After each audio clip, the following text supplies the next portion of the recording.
Hello everyone, मेरा नाम जसवंत है। Welcome to club study point. आज स्टार्ट कर रहे हैं 12th क्लास की इकोनॉमिक्स। चैप्टर फर्स्ट है हमारा। चैप्टर का नाम है स्वतंत्रता की पूर्व संध्या पर भारतीय अर्थव्यवस्था। तो हिंदी मीडियम में हम इसको देखने वाले हैं। ठीक है, तो ये देखेंगे किस तरीके से अंग्रेज जब भारत में आए उसके बाद किस किस तरीके से उन्होंने पॉलिसीज़ बनाई, उसके बाद किस तरीके से जो भारत की अर्थव्यवस्था है उसके ऊपर नकारात्मक प्रभाव पड़ते हैं, किस तरीके से हमने उसको आगे बढ़ाया, किस तरीके से जो आपका कृषि क्षेत्र है, ठीक है, किस तरीके से आपका जो औद्योगिक क्षेत्र उन सब में कमियां देखने को मिली, किस तरीके से हमने उसको आगे बढ़ाया। तो बहुत से क्वेश्चंस के आंसर हमें इसमें मिलेंगे। So let's start. तो पहला देखने को मिलता है स्वतंत्रता की पूर्व संध्या पर भारतीय अर्थव्यवस्था की समग्र विशेषताएं। तो पहली विशेषता ये आती है आपके सामने कि जो हमारी अर्थव्यवस्था है वो स्थिर अर्थव्यवस्था है। तो स्थिर का मतलब होता है जिसके अंदर कोई भी आपको ग्रोथ दिखाई नहीं देती है। ठीक है, उसको आप स्थिर अर्थव्यवस्था कहते हो, यानी कि आगे नहीं बढ़ रही, वहीं की वहीं रुकी हुई है। तो 1947 की बात कर रहे हैं यहाँ पर। जो 1947 में हमें इंडिपेंडेंस मिलती है, हमें आज़ादी मिलती है, उसके बाद से जो हमारी अर्थव्यवस्था है वो स्थिर अर्थव्यवस्था है। उसके अंदर कोई भी आपको ग्रोथ देखने को नहीं मिलती, वो आगे नहीं बढ़ रही, वहीं पर रुकी हुई है। एक स्थिर अर्थव्यवस्था वो है जिसमें आय नहीं बढ़ती है। ठीक है ना, आय आपकी नहीं बढ़ रही तो आपकी स्थिर अर्थव्यवस्था है। और इसमें यह भी बोला जा सकता है जिसमें प्रति व्यक्ति आय भी आपकी दिन पर दिन कम होती चली जाती है, उसको भी आप स्थिर अर्थव्यवस्था में गिनते हो। दूसरा आता है आपके पास पिछड़ी अर्थव्यवस्था क्या होती है। तो स्वतंत्रता की पूर्व संध्या पर भारतीय अर्थव्यवस्था एक पिछड़ी अर्थव्यवस्था थी। ठीक है, पिछड़ी अर्थव्यवस्था इसलिए थी क्योंकि प्रति व्यक्ति आय बहुत ज़्यादा कम थी। ठीक है, प्रति व्यक्ति आय आपकी कम है तो कहने का मतलब क्या है, जो आपकी पूरी की पूरी अर्थव्यवस्था है वो पिछड़ी है, लोगों के पास संसाधन कम है और जनसंख्या ज़्यादा है। अब जो उनकी जो बेसिक सुविधाएं हैं वो उस पर भी हम ध्यान नहीं दे पा रहे थे, वो भी बहुत ज़्यादा कम थी। और पूरा का पूरा जो समाज था वो गरीबी से घिरा हुआ था। उनके पास भोजन नहीं थे, वस्त्र नहीं थे, मकान नहीं थे, बेरोजगारी बहुत ज़्यादा थी। तो कह सकते हो सरकार को बहुत ज़्यादा काम करने की ज़रूरत थी, क्योंकि जो अंग्रेज़ थे हमें पूरी तरीके से लूट के जा चुके थे। अब आता है आपका कृषि का प्रभुत्व। ठीक है, जो एग्रीकल्चर सेक्टर है आपका उसमें ज़्यादातर लोग लगे हुए देखने को मिल रहा है हमें यहाँ पर। 72% लोग आपके एग्रीकल्चर से लगे हुए हैं। ठीक है, एग्रीकल्चर में 72% लोग लगे हुए हैं। और जो आपकी जीडीपी है उसमें योगदान इसका बहुत कम है, यानी सकल घरेलू जो उत्पाद है आपका उसमें योगदान इसका कम है। तो इसको आप बोल सकते हो इसमें छिपी हुई क्या दिखती है, बेरोजगारी दिखती है। जहाँ पर एक व्यक्ति काम कर सकता है उसमें 2 से 3 लोग लगे हुए हैं, इसको बोलते हो छिपी हुई बेरोजगारी। तो एग्रीकल्चर का जो क्षेत्र है, यानी कृषि का जो क्षेत्र है, यहाँ पे छिपी हुई बेरोजगारी हमें दिखाई दे रही है। और जीडीपी में योगदान इसका नहीं है, क्योंकि अब क्या कृषि का क्षेत्र है, ज़्यादा लोग हैं, संसाधन कम है, तो जो आय में बढ़ोतरी होनी चाहिए थी वो नहीं हो पा रही है।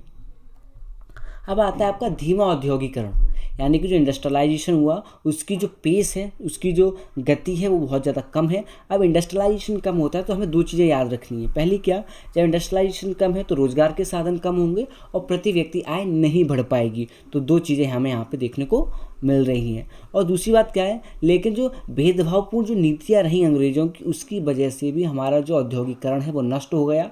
उसके बाद आज़ादी के बाद हमें बहुत ज़्यादा उसमें प्रयास करने पड़े उसको आगे बढ़ाने के लिए। जो आपका हैंडीक्राफ्ट का जो सेक्टर था, ठीक है, लघु और कुटीर उद्योग जो थे आपके छोटे छोटे जो सेक्टर थे, जिसमें आपकी 50 से लेके 60% की जो आपकी पॉपुलेशन है उसके अंदर एंगेज है, उनको रोज़गार उसके अंदर मिल रहा है, और इसी सेक्टर को उन्होंने डिस्ट्रॉय कर दिया है। इसी वजह से हमें देखने को मिलता है विकास की जो दर रही बहुत ज़्यादा धीमी रही और उद्योग इतने नहीं पनप पाए। अब तीसरा आता है आपके पास जो पूंजीगत वस्तुओं की जो अधिकांश आवश्यकताएं हमें ब्रिटेन से आयात करनी पड़ी। अब याद रखो, जब भी आप चीज़ों को आयात करोगे तो जो आपका खुद का जो फॉरेन रिजर्व है वो क्या हो जाएगा, ख़त्म हो जाएगा। मतलब आपके पास जो पैसा है उसको आपको दूसरों को देना पड़ेगा। इससे क्या होगा, गरीबी दिन पर दिन बढ़ती चली जाएगी और जो बेसिक सुविधाओं पर आपको खर्चा करना चाहिए उस पर नहीं कर पाओगे आप। ठीक है, अब नेक्स्ट टॉपिक आता है आपका आयात पर भारी निर्भरता। देखो, जो इंडिया है उस समय बहुत ज़्यादा गरीब देश है, ठीक है, उसके पास संसाधन नहीं है, छोटी मोटी चीज़ों के लिए भी दूसरों पर निर्भरता दिखाई देती है। और याद रखिए, जहाँ पर निर्भरता ज़्यादा होती है, क्या, जहाँ पर निर्भरता ज़्यादा होती है वो देश आगे नहीं बढ़ पाता। छोटी मोटी चीज़ों के लिए भी आपको दूसरों से क्या करना पड़ता है, खरीदना पड़ रहा है। और ये भी देखने को मिल रहा है हम आत्मनिर्भर नहीं हैं, छोटी छोटी चीज़ें भी हम बाहर से आयात कर रहे हैं और यहाँ पे मैन्युफैक्चरिंग की जो यूनिट्स हैं वो यहाँ पर नहीं है। जैसे कि सिलाई मशीन है, दवाएं, मिट्टी का तेल, साइकिल आदि विदेशों से आयात करना पड़ रहा है। इसीलिए जो आपका मुद्रा कोष है वो ख़त्म होता चला जा रहा है और बड़ी बड़ी मशीनें भी हमें यहाँ पर ख़रीदने को पड़ी। और बाहर से जो एग्रीकल्चर में जो कृषि क्षेत्र में अगर आपको बढ़ावा करना है तो वहाँ से भी उपकरण हमें खरीदने पड़े, इसके हमें थोड़ी दिक्कत का सामना करना पड़ा। अब आता है आपका सीमित शहरीकरण। देखो शहरीकरण क्या है, बहुत कम है। देखने को मिलता है 1948 और 1947 के आसपास का जो आपका ईयर रहा है, इसमें शहरीकरण बहुत कम था। जो लोग हैं सिर्फ 14% लोग कहाँ रह रहे हैं, आपके अर्बन एरिया जाने कहाँ रहे हैं, शहरों में रह रहे हैं, बाकी विलेजेस में रह रहे हैं। तो कहने का मतलब ये है जो 86% जो पॉपुलेशन है आपकी कहाँ रह रही है, गाँव में रह रही है। अब ये गाँव में रह रही है तो कहने का मतलब ये है कि जो सरकार की नीतियां हैं, जो पॉलिसीज़ हैं, इनके ऊपर ज़्यादा प्रभाव नहीं डालती, क्योंकि ये उनसे वंचित रह जाते हैं, तो इनके पास इतने ऑप्शंस नहीं भी होते हैं। दूसरी बात ये होती है किस में लगे होते हैं, कृषि क्षेत्र में लगे होते हैं, ठीक है। अब कृषि क्षेत्र में लगे तो क्या होगा, इनके पास जो प्रति व्यक्ति आय के जो साधन है वो भी कम होते हैं, इनकी जो आय है वो भी आपकी कम होती चली जाती है। तो ग्रामीण क्षेत्रों में अवसरों की कमी होती है, वहीं पे जो आपके शहरी क्षेत्र होते हैं उनमें आपको बहुलता देखने को मिलती है, उनको ज़्यादा अवसर प्रदान होते हैं। अब आता है आपका अर्ध सामंती अर्थव्यवस्था। अर्ध सामंती का मतलब है कि स्वतंत्रता के पूर्व हमने किस तरीके का मॉडल को अपनाया। तो देखने को मिलता है हमने मिक्स्ड इकोनॉमी, ठीक है, मिक्स्ड इकोनॉमी को अपनाया। इसी की वजह से जो भारत में इंडस्ट्रियलाइजेशन है वो नहीं पनप पाया। तो क्वेश्चन किस तरीके का पूछा जाएगा, इस पर थोड़ा सा आपको ध्यान रखना है कि भारत में जो पूंजीवादी अर्थव्यवस्था है, ठीक है, वो भी पाई जाती है और सामंती अर्थव्यवस्था भी पाई जाती है। तो इसके क्या नेगेटिव इम्पैक्ट पड़ते हैं, ठीक है, नकारात्मक प्रभाव क्या पड़ते हैं। तो इसका मतलब ये है जो रोजगार के साधन भारत में उपलब्ध होने चाहिए थे वो नहीं हो पाते हैं, ठीक है। तो सबसे इंपॉर्टेंट फैक्टर निकल के आता है, इसी की वजह से पूंजीवादी अर्थव्यवस्था और सामंती अर्थव्यवस्था का मिश्रण यहाँ पर मिलता है। इसी वजह से जो रोजगार के साधन उपलब्ध होने चाहिए थे वो नहीं हो पाते हैं, क्योंकि जो इंडस्ट्रियलाइजेशन, जो उद्योग लगने चाहिए भारत में वो नहीं लग पाते हैं। तो इतना आपको याद रखना है, इतना तो, और इसी से ही क्वेश्चन आपका बनेगा, ठीक है। अब आता है कृषि क्षेत्र को थोड़ा विस्तार से समझते हैं। देखो हमें देखने को मिलता है एंशिएंट टाइम से इंडिया में एग्रीकल्चर हो रहा है, ठीक है। अब इसका एक्सप्लॉयटेशन किस तरीके से किया गया, ठीक है, इसको किस तरीके से बर्बाद किया गया, कौन कौन सी नीति इसके ऊपर लगाई गई, इसके बारे में विस्तार से हम देखने वाले हैं। अब आता है आपका कम उत्पादन और उत्पादकता, ठीक है।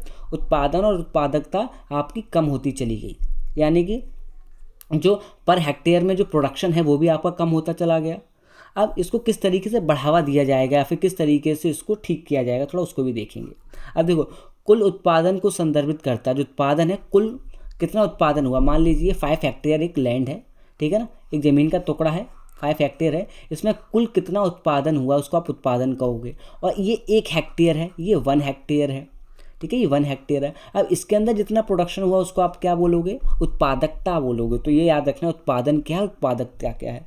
उत्पादन 5 हेक्टेयर में कितना हुआ उत्पादन है, 1 हेक्टेयर में कितना हुआ ये आपको उत्पादकता है, इसको आपको थोड़ा सा याद रखना पड़ेगा, ठीक है, पूछ लेता है एक आध नंबर में कभी कभार। अब आता है जबकि उत्पादकता प्रति हेक्टेयर भूमि के उत्पादन को संदर्भित करता है, जैसा कि मैंने भी आपको बताया, ठीक है। फिर दूसरा आता है आपके पास स्वतंत्रता की पूर्व संध्या पर दोनों उत्पादन के साथ साथ उत्पादकता बेहद कम थी। इसी वजह से क्या हुआ, यहाँ में फूड शॉर्टेजेस, यानी कि खाद्यार्थ जो पदार्थ होते हैं आपके, जो खाद्य पदार्थ हैं, इनकी कमी देखने को मिल रही थी भारत में। और जो बहुत बड़े फैमाइन्स पड़े, यानी कि अकाल पड़े, उनमें बहुत से लोगों की मृत्यु भी हो गई थी, ठीक है। बंगाल का जो फैमाइन है वो तो काफ़ी इम्पॉर्टेंट था। तो देखने को मिलता है जो कृषि क्षेत्र था भारत का, जो बैकबोन थी, उसको ही डिस्ट्रॉय कर दिया गया था। अब क्या है, शोषण भूमि बंदोबस्त, किस तरीके की नीतियां बनाई गई जिसकी वजह से जो कृषि क्षेत्र है वो ख़त्म होता चला गया। तो देखो भारत में ब्रिटिश सरकार ने भूमि बंदोबस्त की एक अनूठी प्रणाली शुरू की, जिसने सरकार भूमि और जोतने वालों के बीच में एक त्रिकोणीय संबंध स्थापित किया, ठीक है। अब त्रिकोणीय संबंध से मतलब है, मान लीजिए यहाँ पे आपको अंग्रेज़ देखने को मिलेंगे और यहाँ पे आपको जो किसान है जमींदार देखने को मिलेंगे, ठीक है, यहाँ पे जमींदार देखने को, यहाँ पे किसान देखने को मिलेंगे। अब कहने का मतलब क्या है, जो अंग्रेज़ों ने बोला कि जमींदारों से कि हमें आपसे फिक्स अमाउंट में सम चाहिए, ठीक है, पैसा चाहिए, फिक्स अमाउंट में रेवेन्यू चाहिए, कर चाहिए। अगर आप ऐसा नहीं करेंगे तो भूमि के अधिकार हैं जो आपके हम छीन लेंगे। इसी वजह से अब जमींदार भी होशियार थे, उन्होंने ये जो सारा का सारा कर है किसके ऊपर लगा दिया, किसानों के ऊपर। इसी वजह से किसानों की जो हालत है बहुत ज़्यादा ख़राब होती चली गई, उनकी प्रति व्यक्ति आय कम होती चली गई, और इसी की वजह से जो उत्पादन है उसकी शक्ति भी खत्म होती चली गई, क्योंकि किसान क्या करते हैं, भूमि पर काम करते हैं, मेहनत करते हैं। इसी वजह से उत्पादन हमें यहाँ पे कम देखने को मिलता है, और जो किसानों का जो शोषण है वो भी बढ़ता चला गया। तो त्रिकोणीय संबंध हमें यहाँ पर देखने को मिल रहा है उनके बीच में, ठीक है, त्रिकोणीय संबंध हमें वहाँ पर देखने को मिल रहा है। अब क्या यह भूमि बंदोबस्त की लोकप्रिय रूप से ज्ञात प्रणाली थी, इसे विशेष रूप से तत्कालीन बंगाल प्रेसिडेंसी में लागू किया गया। तो ये क्वेश्चन पूछा जाता है जो त्रिकोणीय प्रणाली वो कहाँ पर लागू की गई, तो आपको याद होना चाहिए ये बंगाल प्रेसिडेंसी में लागू की गई थी, क्योंकि सबसे पहले अंग्रेजों ने कहाँ पर कब्जा किया था, बंगाल में किया था। इसी वजह से इस तरीके की नीतियों को उन्होंने वहाँ पर लागू किया। ठीक है, ईस्ट इंडिया कंपनी ने जो कर वसूलने का जो अधिकार था वो किससे लिया था, मुगल सरकार से लिया था। उसके बाद उन्होंने इस तरीके की पॉलिसीज़ को इम्प्लीमेंट करना शुरू कर दिया था। अब आगे बढ़ते हैं, कृषि का जबरन व्यवसायीकरण। यानी कि हमें पता है कि पहले जो हम भारत में जो कृषि करते थे वो किस लिए करते थे, अपना पेट भरने के लिए करते थे। अब व्यवसाय के लिए करेंगे, मुनाफा कमाने के लिए। ठीक है, तो कृषि का व्यवसायीकरण निर्वाह खेती स्वयं उपभोग के लिए। निर्वाह खेती वो होती है जिसमें आप स्वयं अपने परिवार के लिए खेती करते हैं। ठीक है, बाजार से नहीं, बाजार से कोई मतलब नहीं है आपको। ठीक है, नगदी फसलों की खेती के लिए एक बदलाव को संदर्भित करता है, यानी कि आपको कैश कमाना है, उसके लिए आपको यहाँ पर अलग प्रकार की करनी पड़ेगी। जैसे कि पहले हम उगा रहे हैं, जैसे कि गेहूँ हो गया, चावल हो गया, मक्का हो गया, तिलहन हो गया, इस तरीके के सामानों को उगा रहे हैं। उसके बाद हमें क्या उगाया जाएगा, जैसे कि रुई हो गई, चाय हो गई, कॉफ़ी हो गई, और आपकी नील की खेती करवाई गई थी भारतीयों से। इस तरीके का सामान हमसे उगाया जाएगा, जिसको जनरली क्या बोला जाता है, नगद फसल बोला जाता है, जिसमें आपको नगदी मिलती है, कैश मिलता है। ठीक है, तो इसको कैश क्रॉप्स बोलते हैं, और नगदी फसलों की खेती भी कहा जाता है। इसकी वजह से भी भारत में क्या देखने को मिलता है, खाद्य पदार्थों की कमी देखने को मिलती है। तो इतना याद रखना है, जो कृषि का व्यवसायीकरण किया गया था, इसी की वजह से भारत में बहुत ज़्यादा क्या देखने को मिला, बहुत ज़्यादा अकाल देखने को मिले। ठीक है, और उत्पादकता भी कम होती चली गई, और लोगों को भूखा भी रहना पड़ा। अब आते हैं कृषि के बुनियादी ढांचे में निवेश की कमी। अब देखो, अगर किसी भी चीज़ में आपको आगे जाना है तो उसमें आपको क्या करना पड़ता है, निवेश करना पड़ता है। परंतु ब्रिटिशर्स के द्वारा, जमींदारों के द्वारा, अंग्रेजों के द्वारा कोई भी यहाँ पर निवेश नहीं किया गया। इसी वजह से उत्पादन और उत्पादकता में कमी देखने को मिली। ठीक है, और सिंचाई की कोई भी बंदोबस्त नहीं किए, नहरों का इस्तेमाल नहीं किया गया, पानी के ऊपर कोई भी बंदोबस्त नहीं किया गया, वो पूरे के पूरे बारिश के ऊपर थे। ठीक है, इसी की वजह से उत्पादकता नहीं बढ़ पाई। ठीक है, जिससे इस क्षेत्र की उत्पादकता में वृद्धि हो सकती थी, पर नहीं हो पाई, क्योंकि इन्होंने क्या नहीं किया, इन्होंने उसमें कोई भी मूलभूत चेंजेस नहीं किए। ठीक है, अब नेक्स्ट आता है आपका कि मिट्टी के मालिकों और मिट्टी के जोतने वालों के बीच की खाई। देखो, जमींदारों और किसानों के बीच में खाई इसलिए बढ़ती चली गई क्योंकि बहुत ज़्यादा कर लगने की वजह से जो जमींदार हैं वो अपनी ज़मीनों को खोते चले गए। ठीक है, और जमींदार अपनी ज़मीनों को खोते चले जाएंगे तो वो कहाँ पर चले जाएंगे, अलग अलग क्षेत्रों में चले जाएंगे काम की तलाश में। इसी वजह से कृषि क्षेत्र को बहुत ज़्यादा नुकसान झेलना यहाँ पर पड़ा। ठीक है, अब क्या है, जो मालिक हैं जनरली क्या कर रहे हैं, ज़्यादा से ज़्यादा टैक्स को कलेक्ट करना चाहते हैं, अपनी इनकम को बढ़ाना चाहते हैं, और किसानों के ऊपर ध्यान नहीं दे रहे हैं। तो जोतने वालों के लिए कृषि निर्वाह का स्रोत थी, और मालिकों के लिए यह बिना निवेश के आय का स्रोत था। यानी कि अगर आप निवेश नहीं करोगे, ज़्यादा से ज़्यादा मुनाफा कमाने के लिए उन पर जोर डालोगे, इससे क्या होगी, आपकी पैदावार कम होती चली जाएगी और आपको ज़्यादा नुकसान झेलना पड़ सकता है। तो यहीं पे देखने को मिल रहा है कि अमीरों और गरीबों के बीच में जो खाई है बढ़ती चली गई, और इससे समाज में असंतुलन पैदा होता चला गया। आगे चलते हैं, छोटी और खंडित जोतें, यानी कि छोटे छोटे जो भूमि के टुकड़े हैं उनमें ज़्यादा फसल नहीं हो पाती, और किसानों का ध्यान भी बढ़ता है, और उच्च पैदावार नहीं हो पाती। इसी की वजह से क्या होता है, जो प्रोडक्शन है, यानी कि जो उनको उत्पादन मिलना चाहिए वो नहीं मिल पाता। ये भी एक बहुत बड़ा कारण था। यानी छोटी और खंडित जोत भूमि जो थी बहुत बड़ा कारण थी भारतीय किसानों के लिए, जिससे उनकी आय नहीं बढ़ पाई, और प्रति व्यक्ति आय में हमेशा उनकी कटौती देखने को मिली है। दूसरी बात ये भी है, छोटे टुकड़े होते हैं, उनमें आप कितनी भी खाद्य पदार्थ डालें पर आपको ज़्यादा प्रोडक्शन नहीं मिलेगा, ज़्यादा उत्पादन नहीं मिलेगा, क्योंकि वो छोटे टुकड़े हैं। कितनी भी आप मेहनत करें, एक सीमित अमाउंट में ही आपको क्या मिलेगा, वहाँ पे प्रोडक्शन देखने को मिलेगा।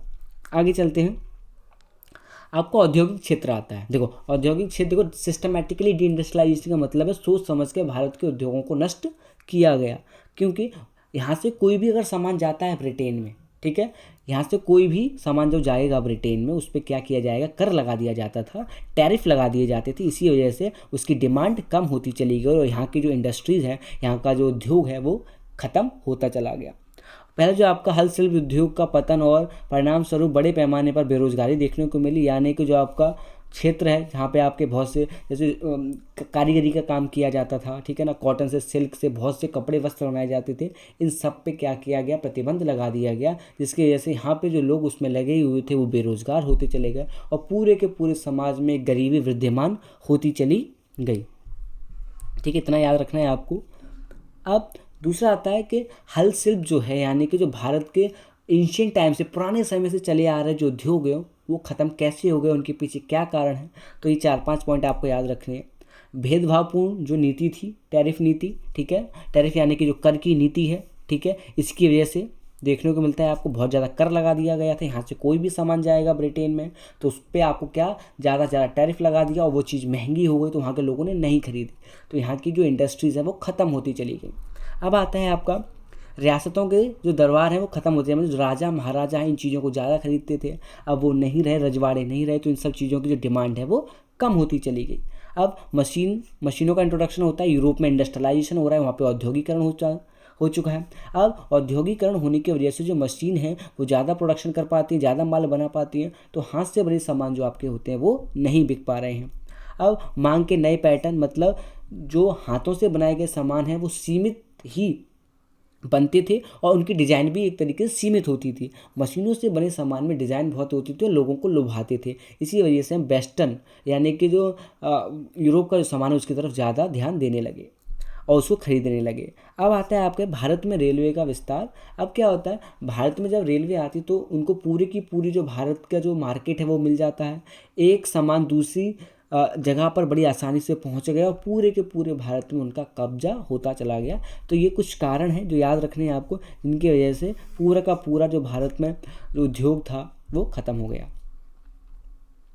अब आता है आधुनिक उद्योग का धीमा विकास। ठीक है, जो आधुनिक उद्योग है, अब बात करें 1947 के आसपास की, ठीक है, उससे पहले के जो उद्योग थे उनमें जो विकास की गति होनी चाहिए थी बहुत कम थी, क्योंकि जनसंख्या ज़्यादा है, उद्योग कम होंगे तो लोगों को रोज़गार कम मिलेगा, रोज़गार कम होगा तो प्रति व्यक्ति आय कम होगी, और प्रति व्यक्ति आय कम होगी तो पूरा का पूरा समाज गरीबी की चपेट में आता चला जाएगा। तो सरकार को ज़्यादा एफर्ट्स डालने पड़ेंगे, ज़्यादा ध्यान उनके ऊपर देना पड़ेगा, क्योंकि आपको एक डेवलपिंग कंट्री से डेवलप कंट्री की तरफ बढ़ना होता है। ठीक है, और यहाँ पे तो हम अंडर डेवलप्ड हैं, यानी बहुत पिछड़े देश हैं, पिछड़े से आपको ऊपर जाना है तो आपको ध्यान देना पड़ेगा। और हम जानते हैं किसी भी देश को आगे बढ़ाने के लिए उद्योग बहुत महत्वपूर्ण होते हैं, उनके ऊपर हम यहाँ पर ध्यान दे रहे थे।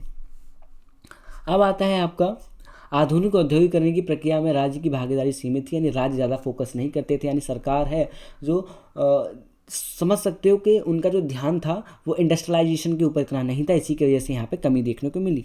ठीक है, अब आता है सीमित, इसकी पुष्टि रेलवे और संचार के साधनों से हुई, लेकिन फिर भी जो पूरा का पूरा विकास का मॉडल था वो इंडस्ट्रियलाइजेशन में नहीं था, ये हमें याद रखना है। और शायद ही कोई पूंजीगत वस्तु हो, मतलब कि एक तरीके से शायद ही कोई पूंजीगत वस्तु उद्योग था, यानी कि कोई भी पूंजीगत वस्तु का यहाँ पर देखने को नहीं मिलता है, उद्योग नहीं था कोई भी बड़ा, तो कहने का मतलब कोई बड़ा उद्योग नहीं था। अब आता है आपका विदेशी व्यापार के ऊपर चल रहे हैं। विदेशी व्यापार किस तरीके का था, अगर देखा जाए अंग्रेजों के आने से पहले विदेशी व्यापार अच्छा था। आपका जो हस्तशिल्प है और पत्थरों से बने जो कारीगरी की जाती थी, रेशम का जो काम है वो बहुत ज़्यादा विश्वविख्यात था, आपको बहुत ज़्यादा यहाँ पर रेवेन्यू जनरेट होता था, बहुत ज़्यादा आपको फ़ायदा होता था। अब ब्रिटिशर्स के आने के बाद पूरा का पूरा आपका डे इंडस्ट्रियलाइजेशन होता है, जो आपका बाहर का व्यापार होता है वो ख़त्म हो जाता है और आप पूरी की पूरी तरीके से आयात पर निर्भर हो जाते हो, निर्यात नहीं कर पाते हो। अब आता है भारत के विदेश व्यापार की स्थिति किस प्रकार थी। अब ब्रिटेन अपने एकाधिकार अधिकारों का प्रयोग करता और भारत के आयात पर नियंत्रण करता, मतलब भारत से क्या जाएगा, कितना आएगा, सारा का सारा उसके ऊपर नियंत्रण रखता था। और उसके अलावा 50% का जो आपका व्यापार है वो किसके साथ है, ब्रिटेन के साथ है, और बाकी का श्रीलंका, ईरान जैसे देशों के साथ आपको देखने को मिल रहा है। और सुएज कैनाल की वजह से जो कब आई थी, 1869 में जो आपकी सुएज कैनाल का उद्भव होता है, उसके बाद ब्रिटिश का और इंडिया का व्यापार बहुत ज़्यादा बढ़ता चला जाता है। इससे क्या होता है, जो हमारा व्यापार तो बढ़ता है पर हम एक तरीके से ब्रिटिश के कब्जे में आते चले जाते हैं और हमारा जो उद्योग का जो क्षेत्र होता है वो नष्ट होता चला जाता है। अब कच्चे माल के निर्यातक और तैयार माल के आयातक, यानी कि यहाँ से हम कोई भी सामान बना हुआ, जिसको बोलते हैं ना फिनिश्ड गुड, यहाँ से कोई भी अच्छा बना हुआ माल भेज नहीं सकते थे, सिर्फ और सिर्फ रॉ मटेरियल यानी कच्चा माल भेज रहे थे। जैसे कि आपका भारत रेशम, ऊन, भारत का जो रेशम है, ऊन है, चीनी है, कपास, जूट, नील, ऐसी चीज़ों को भेज रहे थे। और कौन कौन सी चीज़ों को हम निर्यात कर ठीक है, आयात कौन कौन सी चीज़ों को कर रहे हैं, जैसे कि रेशम है, सूती कपड़ों से बने जो वस्त्र, उन सब का आयात कर रहे हैं। इसकी वजह से हमें बहुत नुकसान झेलने को मिला। अब आता है औपनिवेशिक काल के दौरान भारतीय धन का सफाया हो गया। मतलब कहने का ये है कि भारत के जितने भी रिसोर्सेज हैं, जितने भी संसाधन हैं, उन सभी संसाधनों को लूट लिया गया और इंग्लैंड में उसका हस्तांतरण कर दिया गया, वहाँ पर उसको भेज दिया गया। अब दूसरा आता है औपनिवेशिक काल के दौरान भारत के विदेशी व्यापार ने अतिरिक्त निर्यात के कारण अधिशेष यानी कि मुनाफा कमाया, परंतु वो सारा का सारा जो पैसा भारत ने कमाया था वो ब्रिटिशर्स ने, अंग्रेज़ों ने अपने कामों में लिया। भारत में और अच्छे से संचार करने के लिए और अच्छे से उसे लूटने के लिए काम करना स्टार्ट कर दिया। और दूसरी बात ये भी थी, यहाँ से जो सामान जाता था, ठीक है, उसको पहले सोना चांदी से वो खरीदते थे। अब क्या हो गया, उसकी भी उन्हें ज़रूरत नहीं है, क्योंकि बंगाल की प्रेसिडेंसी मिलने के बाद जो अंग्रेज हैं, अब सारा का सारा जो यहाँ से रेवेन्यू मिलता है उसी से ही क्या करते हैं, व्यापार करते हैं और पूरे के पूरे भारत पर, ठीक है ना, पूरे के पूरे सब कॉन्टिनेंट पे कब्जा कर लेते हैं और इससे भारत को नुकसान होने लगता है। अब आता है आपके पास कच्चे माल के निर्यातक और तैयार माल के आयातक, ठीक है ना, ये था हमारे पास। अब आता है आपके पास ये हमने पढ़ लिया है अपना। अब थोड़ा सा और देखते हैं कि क्या क्या था। जैसे कच्चे माल का ऑलरेडी डिस्कस कर चुका, हम देखा जनसांख्यिकी प्रोफाइल। इसका मतलब है किसी भी देश को अगर समझना है तो उसकी जनसांख्यिकी प्रोफाइल को समझ लोगे तो उसकी पूरी की पूरी डिटेल आपको पता लग जाएगी। तो भारत की बात कर रहे हैं 1947 के आसपास की, तो यहाँ पे जन्म दर और मृत्यु दर बहुत ज़्यादा है। यहाँ पे जन्म भी बहुत ज़्यादा हो रहा था और मृत्यु भी बहुत ज़्यादा हो रही थी। तो 48 और 40 प्रति हज़ार के आसपास बहुत अधिक थे। उच्च मृत्यु दर देश में बड़े पैमाने पर गरीबी की स्थिति को सुझाव देती है, यानी कि बहुत ज़्यादा मृत्यु दर और जन्म दर था, ठीक है, जो कि बहुत ज़्यादा गरीबी को संकेत कर रहा था। शिशु मृत्यु दर है, मतलब 1000 में से 218 बच्चों की मृत्यु हो जाती थी, ठीक है, जबकि वर्तमान में ये 33 है, ठीक है ना, प्रति 33, यानी कि 1000 में से प्रति 33 ही बच्चे मरते, उस समय 218 थे। तो शिशु मृत्यु दर भी काफ़ी ज़्यादा था। अब आता है आपके पास जीवन प्रत्याशा। उस समय सिर्फ 32 वर्ष आदमी जी रहा था, 32 वर्ष आदमी जी रहा था, और अब कितना 69 ईयर्स जी रहा है। और अगर साक्षरता दर की बात करें तो 16% किस में थी, आदमियों में, मेल्स में थी, और 7% किस में थी, फीमेल्स में थी, यानी कि साक्षरता दर भी भारत में बहुत ज़्यादा कम थी 1947 के आसपास, ठीक है।